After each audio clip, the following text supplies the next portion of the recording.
Assalamualaikum warahmatullahi wabarakatuh. Innal hamdalillah nahmaduhu wa nasta'inu wa nastaghfiruh wa na'udzu billahi min shururi anfusina wa min sayyiati a'malina. May yahdihillahu fala mudhillalah wa may yudlilhu fala hadiyalah. Asyhadu an la ilaha illallah wa asyhadu anna Muhammadan abduhu wa rasuluh. Baik kerabat muslim semua, berjumpa lagi di channel Jati Channel yang tentunya memberikan kepada kita semua yaitu tentang kisah-kisah yang bisa menjadi suri tauladan dan contoh baik bagi kita semua dan bisa dijadikan perilaku keseharian yang baik bagi kita semua. Baik kerabat, kali ini kita akan membahas sebuah kisah yaitu tentang Abu Ubaidah bin Al-Jarrah, umat Muhammad yang paling amanah. Rasulullah SAW bersabda, sesungguhnya setiap umat itu ada orang terpercaya. Orang yang paling terpercaya di tengah umatku adalah Abu Ubaidah bin Al-Jarrah. Hadis riwayat Al-Bukhari nomor 4382 dan Muslim 2419. Ini adalah persaksian Rasulullah SAW tentang mulianya akhlak Abu Ubaidah bin Al-Jarrah. Tentu ini adalah sebaik-baik rekomendasi teman-teman. Nah teman-teman, lalu seperti apa profil lengkap Abu Ubaidah bin Al-Jarrah ini? Nama Abu Ubaidah adalah Amir bin Abdullah bin Al-Jarrah Al-Fihri Al-Quraisy radhiyallahu anhu. Dia lebih dikenal dengan Abu Ubaidah dan langsung dinisbatkan kakaknya. Sementara ibunya adalah Umaymah binti Ghanam. Abu Ubaidah lahir 40 tahun sebelum hijrah, tepatnya tahun 584 Masehi. Dia adalah laki-laki yang berperawakan kurus, berwajah cekung, janggutnya tipis, posturnya tinggi, dan patah gigi sarinya. Baik teman-teman, Abu Ubaidah bin Al-Jarrah radhiyallahu anhu adalah salah seorang sahabat yang pertama memeluk Islam. Keislamannya hanya beda 1 hari setelah Islamnya Abu Bakar As-Siddiq radhiyallahu anhu. Dan dari dakwah Abu Bakarlah ia memeluk Islam. Kemudian bersama Abdurrahman bin Auf, Utsman bin Maz'un, dan Al-Arqam bin Abil Arqam, dia menemui Rasulullah SAW. Mereka menyampaikan pada Nabi telah menerima kebenaran Islam, dan mereka inilah fondasi pokok dan pertama dakwah Islam tersebar di kota Mekah. Al-Mustadrak nomor 266. Nah teman-teman, Abu Ubaidah adalah salah seorang dari 10 orang sahabat yang dijamin masuk surga. Ia 2 kali berhijrah, turut serta dalam perang Badar dan perang-perang setelahnya. Saat hadam perang Rasulullah bengkok, menghujam hingga mengotahkan diri beliau, Abu Ubaidah lah yang melepaskan helm yang sempit itu dari kepala Rasulullah SAW. Dan saat barisan kaum muslimin porak-poranda di perang Uhud, ia tetap teguh bersama Rasulullah SAW dalam kepungan musuh teman-teman. Keutamaannya yang lain adalah ia dipuji oleh Rasulullah SAW dalam sabda beliau yang berbunyi, laki-laki yang terbaik adalah Abu Bakar, laki-laki yang terbaik adalah Umar, laki-laki terbaik adalah Abu Ubaidah bin Al-Jarrah, laki-laki terbaik adalah Usaid bin Hudayr, laki-laki terbaik adalah Sabit bin Qais bin Syammas, laki-laki terbaik adalah Mu'adz bin Jabal, laki-laki terbaik adalah Mu'adz bin Amr bin Al-Jamuh. Hadis riwayat At-Tirmidzi nomor 3793. Abdullah bin Syafiq berkata, aku bertanya pada Aisyah, Siapakah di antara sahabat Nabi SAW yang paling beliau cintai?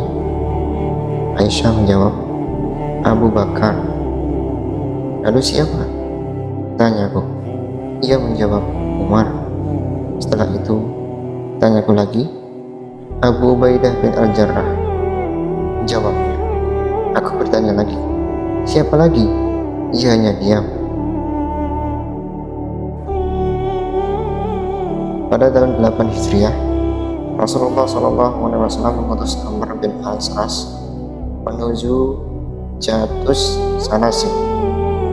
Zatus Salasil adalah perang menghadapi Romawi di Syam di perkampungan Bani Bali. Nah teman-teman, Rasulullah SAW juga menceritakan Abdullah dan orang-orang Quda'ah lainnya untuk menemani Amr. Urwah bin Az-Zubair mengatakan, Bani Bali masih paman dari Al-As bin Wa'il. Saat tiba di sana, ia merasa takut karena jumlah musuh begitu banyak. Amr pun mengirimkan utusan kepada Rasulullah untuk meminta bala bantuan. Rasulullah mengerahkan generasi awal Muhajirin. Berangkatlah Abu Bakar, Umar, dan sejumlah pasukan lainnya dari kalangan Muhajirin, teman-teman.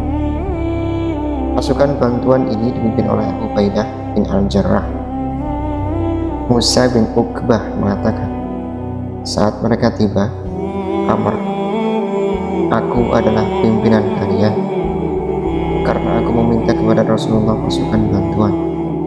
Orang-orang Muhajirin berkata, engkau adalah pimpinan untuk pasukanmu, sementara Abu Ubaidah adalah pimpinan pasukan Muhajirin.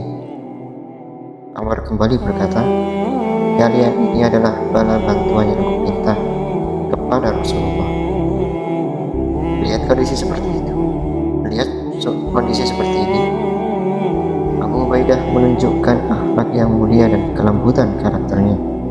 Ia berkata, ketahuilah, hai Amr, Rasulullah SAW janjikan kepadaku dengan ucapan beliau, kalau kau temui Amr, kalian berdua ditaati, dan jika engkau tidak taat padaku, sungguh aku benar-benar akan menaati. Lalu Abu Ubaidah menyerahkan kepemimpinan kepada Amr bin As.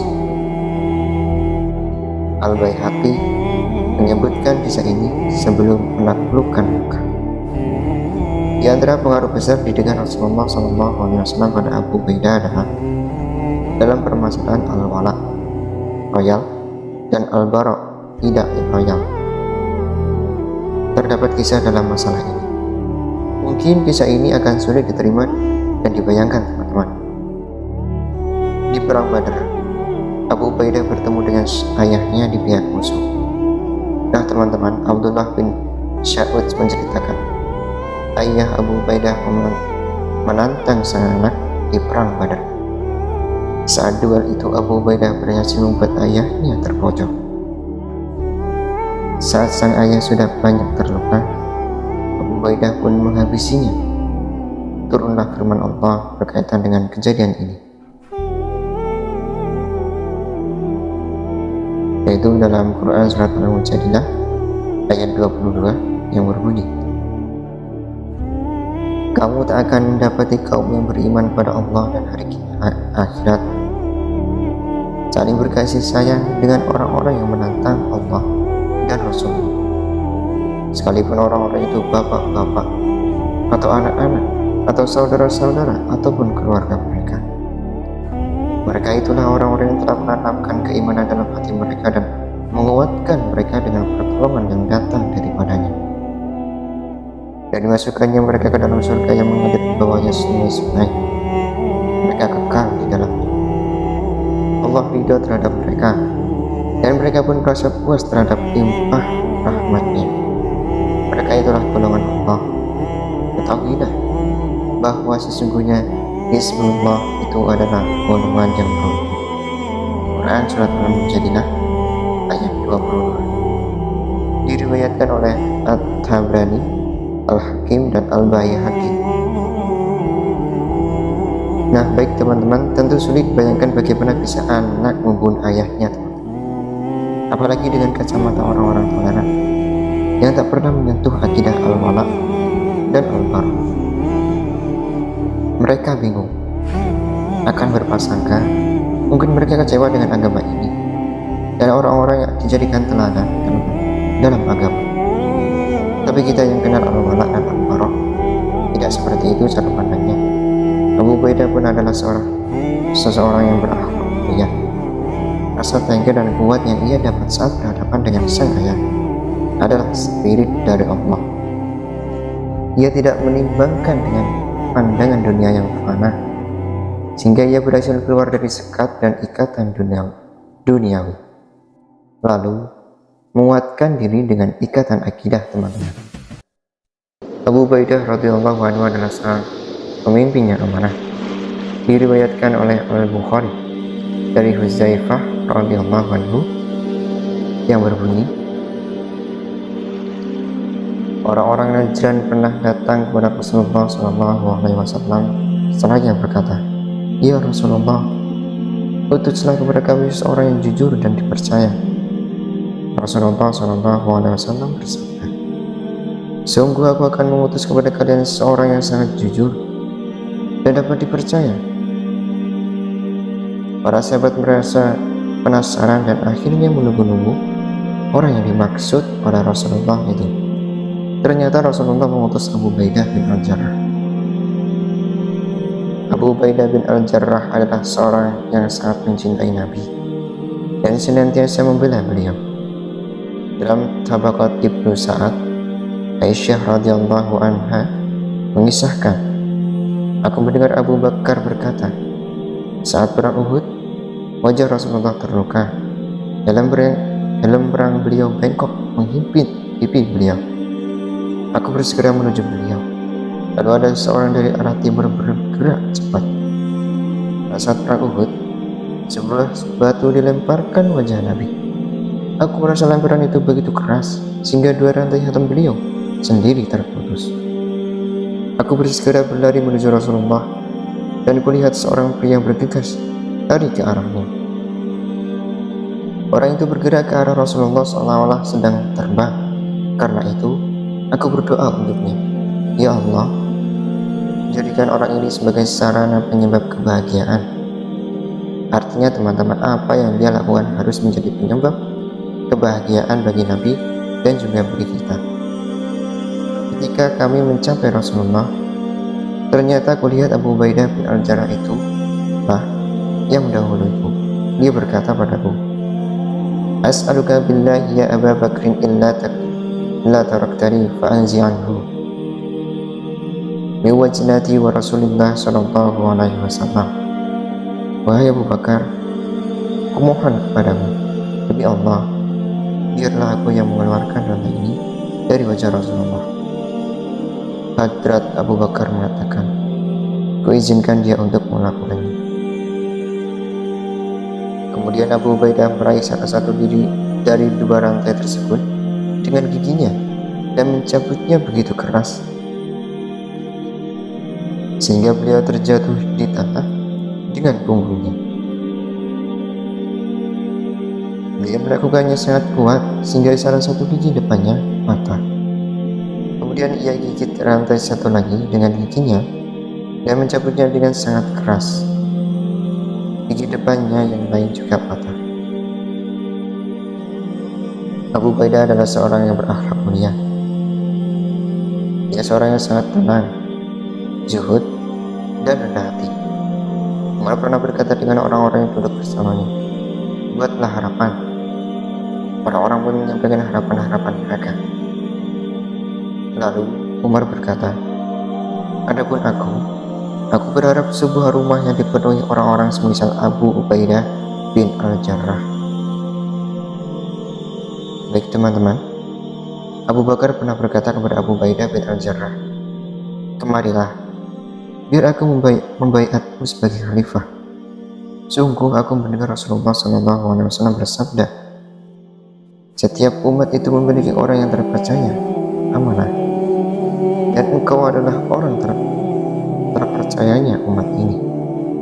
Lalu Abu Ubaidah menanggapi, "Aku tidak akan mengunggulkan diriku dengan dan orang yang ditunjuk oleh Rasulullah sebagai imam kami. Abu Bakar berkata pada seorang orang yang hadir di Sakifah Bani Sa'idah, aku ridho untuk mengurusi urusan kalian, salah satu dari dua orang ini, maksudnya Umar bin Khattab dan Abu Ubaidah bin Al-Jarrah. Umar bin Al-Khattab berkata, aku tidak akan mengubah suatu perkara yang telah diputuskan oleh Abu Ubaidah. Tarikh At-Tabrani nomor 434. Nah teman-teman, keputusan pertama yang dibuat oleh Umar bin Al-Khattab kala menjabat khalifah adalah menunjuk Abu Ubaidah sebagai panglima perang menggantikan Khalid bin Walid. Umar berkata, wasiatkan kepadamu untuk bertakwa kepada Allah yang Maha Abadi, sementara selainnya mana? Dialah yang memberi petunjuk kepada kita, mengeluarkan kita dari kegelapan menuju cahaya. Aku telah menunjukkanmu menjadi panglima perang menggantikan Khalid bin Walid. Atur mereka sesuai dengan wewenangmu. Jangan kau biarkan kaum muslimin terjerumus dalam kebinasaan dengan semata-mata hanya berharap rampasan perang. Jangan kau posisikan mereka di satu posisi sebelum kau periksa kondisi mereka dan mengetahui tempat yang akan mereka datangi. Jangan kau kirim pasukan kecuali dengan jumlah yang besar. Jangan sampai ke hadapan kaum muslimin pada kebinasaan. Kalau kau lakukan itu, kau telah menimpakan musibah untukmu, demikian juga untukku. Tundukkan pandanganmu dari dunia dan palingkan hatimu darinya. Waspadalah, jangan sampai engkau binasa seperti binasanya umat-umat sebelummu, padahal engkau telah tahu kekalahan mereka. Tarikh At-Tabrani nomor 434. Saat terjadi perbedaan pendapat antara Muhajirin dan Ansar tentang siapa yang memimpin setelah Rasulullah, Abu Ubaidah mengucapkan satu kalimat yang menyatukan. Ia berkata, wahai orang-orang Ansar, kalian adalah yang pertama menolong dan membantu. Karena itu, jangan sampai kalian menjadi yang pertama berubah. Dalam suatu peperangan, ia berpidato membakar semangat pasukannya dengan mengatakan, ibadahlah, tolonglah agama Allah. Pasti Allah akan tolong kalian. Allah akan meneguhkan kaki kalian. Ibadahlah, bersabarlah, karena kesabaran adalah jalan selamat dari kekufuran, ridha Allah, keselamatan dari ketergelinciran. Jangan tinggalkan barisan, jangan berikan musuh peluang, jangan mulai duluan berperang. Siapakah dulu pasukan pemanah? Kita berlindung dulu di balik tameng. Jangan banyak bicara kecuali zikir kepada Allah Azza wa Jalla hingga Allah sempurnakan urusan kita, insya Allah. Penyebab wafatnya Abu Ubaidah bin Al-Jarrah adalah wabah tahun yang melanda negeri Syam, tempatnya di masa pemerintahan Umar bin Khattab radhiyallahu anhu. Dan Nabi SAW mengabarkan, siapa yang wafat karena penyakit ini, ia seorang syahid. Kemudian ia juga wafat fisabilillah, yang menggabungkan dua keutamaan. Dari Abu Hurairah radhiyallahu anhu, Rasulullah SAW bersabda yang berbunyi, menurut kalian, orang yang kalian anggap mati syahid itu seperti apa? Para sahabat menjawab, mereka yang terbunuh dalam jihad di jalan Allah, itulah syahid. Nabi menanggapi, kalau begitu pasti sedikit yang syahid di tengah umatku. Para sahabat bertanya, jadi siapa mereka wahai Rasulullah? Rasulullah menjawab, siapa yang terbunuh saat jihad di jalan Allah adalah syahid. Siapa yang wafat dalam ketaatan kepada Allah, dia syahid. Siapa yang wafat karena taun, dia syahid. Siapa yang wafat karena penyakit yang ada di perutnya, dia juga syahid. Ibnu Miqsam berkata pada anak Abu Ubaidah, aku bersaksi bahwa ayahmu termasuk di dalam hadis ini. Hadis riwayat Muslim nomor 1919. Sejarawan sepakat bahwa Abu Ubaidah wafat karena wabah tahun Aumas di Syam pada tahun 18 Hijriah, Al-Istiab A'la Hasyiyah Al-Ishabah. Saat Abu Ubaidah dimakamkan, Mu'adz bin Jabal berkhutbah di tengah masyarakat yang hadir. Dia menyebutkan banyak keutamaan Abu Ubaidah dalam khutbahnya. Abu Ubaidah, Abu Sa'id Al-Makbari berkata, saat Abu Ubaidah terinfeksi wabah taun, ia berkata, Mu'adz, imamilah orang sholat. Mu'adz pun mengimami masyarakat. Lalu Abu Ubaidah bin Al-Jarrah wafat. Mu'adz berdiri dan menyampaikan khutbah. Masyarakat sekalian, bertaubatlah kepada Allah dari dosa-dosa yang kalian kerjakan, karena tindaklah seseorang hamba Allah menghadapnya dalam kondisi ia sudah bertaubat, kecuali Allah mewajibkan darinya sendiri untuk mengampun orang tersebut. Mu'adz melanjutkan, kalian dikejutkan dengan wafatnya seseorang yang aku tak pernah melihat seseorang yang paling sedikit kesalahannya, paling baik hatinya, paling jauh dari kejahatan, paling cinta dengan akhirat, dan paling menginginkan kebaikan untuk masyarakat melebihi dirinya. Doakan dia rahmat, dan mari kita ke tanah lapang untuk menyolatkannya. Demi Allah, kalian tidak akan mendapatkan orang semisalnya lagi. Orang-orang pun berkumpul dan jenazah Abu Ubaidah dikeluarkan ke tanah lapang. Mu'adz maju ke depan mengimami sholat jenazahnya. Mu'adz bin Jabal, Umar bin Al-As, Ad-Dahak bin Qais adalah orang-orang yang masuk ke liang kuburnya dan meletakkan jenazah Abu Ubaidah di lahat.